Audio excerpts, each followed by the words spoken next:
Tu peux lire l'histoire dans une autre langue. Essaie.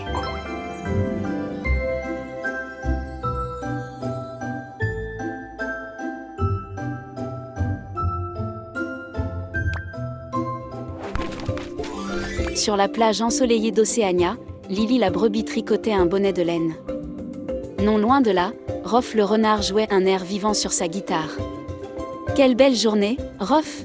dit Lily. « Je tricote un bonnet, en veux-tu un ?» Rof rit doucement. « Non merci Lily, mais ton tricot est aussi agréable que ta soupe. » Se sentant aventureuse, Lily proposa. « Rof, allons visiter le phare aujourd'hui. » Les yeux de Rof brillèrent d'excitation. « Ça semble amusant, Lily, mais nous devrons traverser la promenade animée et passer par la jetée bondée d'abord. » Ils étaient tous deux excités par le voyage. Et ensuite grimper le sentier rocheux menant au phare, ajouta Lily. Ils rassemblèrent leurs affaires et dirent au revoir à leurs amis sur la plage. En quittant les rivages sablonneux, ils étaient impatients de commencer leur voyage. Ainsi, Lily et Rof commencèrent leur aventure. Juste au moment où ils mettaient le pied sur la promenade, une rafale de vent souleva Lily de ses pieds.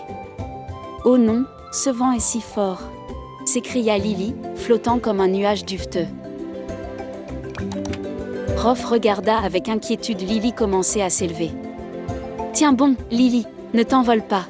cria-t-il par-dessus le vent hurlant. Rof, vif d'esprit, attrapa une des cordes de laine de Lily qui se trouvait à proximité. D'un lancer rapide, il la jeta vers Lily qui n'était plus qu'un petit point dans le ciel. « Lily, attrape cette corde !» cria Rof. En haut, Lily tendit son sabot et réussit à attraper la corde. « Je l'ai, Rof. Ramène-moi en bas. » Avec toute sa force, Rof tira sur la corde. Lentement mais sûrement, Lily redescendit au sol. Leur aventure venait à peine de commencer et déjà, ils avaient affronté un défi venteux. Après avoir traversé la promenade, ils arrivèrent enfin au phare. Mais il y avait un problème, la porte était fermée à clé. « La porte du phare est fermée, Lily, » dit Rof. « Le vieux perroquet qui vit ici a oublié où il a mis la clé. » Lily réfléchit un instant avant d'avoir une idée. « Je peux tricoter un crochet à partir de ma laine ?» proposa-t-elle. « C'est une excellente idée, Lily. Ouvrons cette porte !» s'exclama Rof. Lily tricota rapidement un long morceau de laine en un crochet de fortune. Avec un peu d'effort et les conseils de Rof, ils réussirent à insérer le crochet en laine dans la serrure. Après quelques instants de tension, ils entendirent un déclic satisfaisant. La porte s'ouvrit et ils grimpèrent au sommet du phare. Leur voyage fut rempli de rebondissements inattendus, mais ensemble, ils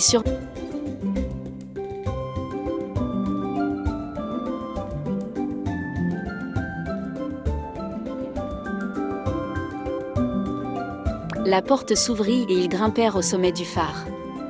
Leur voyage fut rempli de rebondissements inattendus, mais ensemble, ils surmontèrent tous les obstacles qui se présentèrent à eux. En descendant du phare, Lily aperçut un bateau à la dérive près de la crique des sirènes. « Regarde, Rof, ces animaux sont échoués sur ce bateau !» s'écria Lily. Rof plissa les yeux et s'exclama « Leur voile a disparu, ils dérivent sans but !» La vue des animaux en détresse les inquiétait. « Je vais tricoter une grande voile avec ma laine » proposa Lily, ses sabots déjà occupés à tricoter. Rof acquiesça, et je vais jouer un air sur ma guitare pour attirer des sirènes. Grâce au tricot rapide de Lily et à la mélodie envoûtante de Rof, ils attirèrent rapidement un groupe de sirènes serviables. Ensemble, ils fixèrent la nouvelle voile au bateau échoué. Guidés par les sirènes et la lumière du phare, ils réussirent à ramener le bateau au port d'Océania. Leur réactivité avait sauvé la journée. De retour à la plage d'Océania, ils furent accueillis en héros. Les animaux les remercièrent pour leur bravoure et leur gentillesse. Cette nuit-là, la plage était animée par la musique et la danse. « Nous l'avons fait, Lily !» Nous avons sauvé ces animaux et sommes retournés à la plage d'Océania, déclara Rof en grattant sa guitare. Lily sourit. Oui, Rof. Et notre aventure a renforcé notre amitié. Nous pouvons toujours compter l'un sur l'autre.